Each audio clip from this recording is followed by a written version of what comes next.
PV Anwar MLA സ്ഥാനം രാജിവെച്ചിരിക്കുന്നു. ഏറ്റവും ഒടുവിൽ അദ്ദേഹത്തിന്റെ രാജി കത്ത് സ്പീക്കർ സ്വീകരിച്ചിരിക്കുകയാണ്. TMCയിൽ ചേർന്ന് പ്രവർത്തിക്കുമെന്ന് PV അൻവർ വ്യക്തമാക്കുന്നു. നിലമ്പൂർ മണ്ഡലത്തിൽ കേരളത്തിൽ ഇനി മത്സരിക്കാനില്ല എന്നാണ് PV അൻവർ പറഞ്ഞു വെക്കുന്നത്.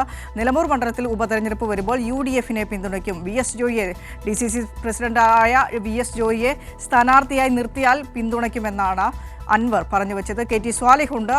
ഇന്ന് PV അൻവറുമായി ബന്ധപ്പെട്ടുണ്ടായ എല്ലാ വാർത്തകളുടെയും സമഗ്ര വിശദാംശങ്ങളുമായി. തൃണമൂൽ കോൺഗ്രസിന്റെ സംസ്ഥാനതല കോർഡിനേറ്ററായി ചുമതലയേറ്റതോടെയാണ് അൻവർ രാജി പ്രഖ്യാപിക്കുന്നത്. നിയമക്കുരുക്കിലേക്ക് പോകും MLA സ്ഥാനം എന്ന് മുൻകൂട്ടി കണ്ടുകൊണ്ടുകൂടിയാണ് ഇത്തരത്തിലൊരു രാജിയിലേക്ക് പോയത്. ഏതായാലും അതുമായി ബന്ധപ്പെട്ട് അദ്ദേഹം നടത്തിയ പത്രസമ്മേളനം വീണ്ടും നിലമ്പൂർ ഒരു ഉപതെരഞ്ഞെടുപ്പിലേക്ക് പോവുകയാണ്. സ്ഥാനാർത്ഥിയെ UDF സ്ഥാനാർത്ഥിയുമായി ബന്ധപ്പെട്ട ചർച്ചകളിലേക്ക് കടക്കും മുൻപ് തന്നെ ഒരു പക്ഷം ചേർന്ന് അദ്ദേഹം നടത്തിയ പ്രസ്താവന UDF-ൽ വലിയ അസ്വസ്ഥത സൃഷ്ടിക്കുകയാണ്. ആര്യാടൻ ഷൗക്കത്തുമായി ബന്ധപ്പെട്ട ചോദ്യത്തിനാണ് അദ്ദേഹം പരിഹാസരൂപേണ മറുപടി പറഞ്ഞത്. ആരാണ് ആര്യാടൻ ഷൗക്കത്ത് എന്നായിരുന്നു അൻവറിൻ്റെ ചോദ്യം. ഇതിന് ഷൗക്കത്ത് മറുപടി പറഞ്ഞത് താൻ ആരാണെന്ന് ജനങ്ങൾക്കറിയാം, VS ജോയിക്ക് സീറ്റ് നൽകണമെന്നാണ്, DCC പ്രസിഡന്റ് VS ജോയിക്ക് സീറ്റ് നൽകണമെന്നാണ് അൻവർ ആവശ്യപ്പെടുന്നത്.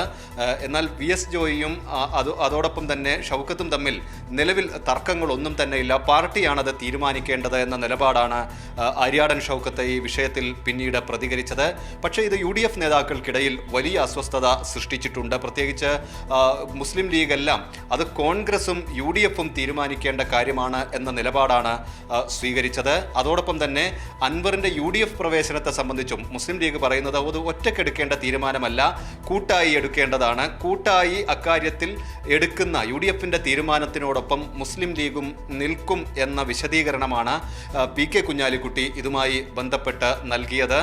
കോൺഗ്രസ് നേതാക്കളും അദ്ദേഹത്തെ ഇതുവരെ തള്ളിപ്പറയുകയോ അതോടൊപ്പം തന്നെ സ്വീകരിക്കാൻ തയ്യാറാവുകയോ ചെയ്തിട്ടില്ല. അടുത്ത UDF യോഗത്തിന് ശേഷം ഇക്കാര്യത്തിൽ ഒരു തീരുമാനം അറിയിക്കാം എന്ന നിലപാടാണ് പ്രതിപക്ഷ നേതാവ് ഉൾപ്പെടെയുള്ളവർ ഇക്കാര്യത്തിൽ സ്വീകരിച്ചിട്ടുള്ളത്.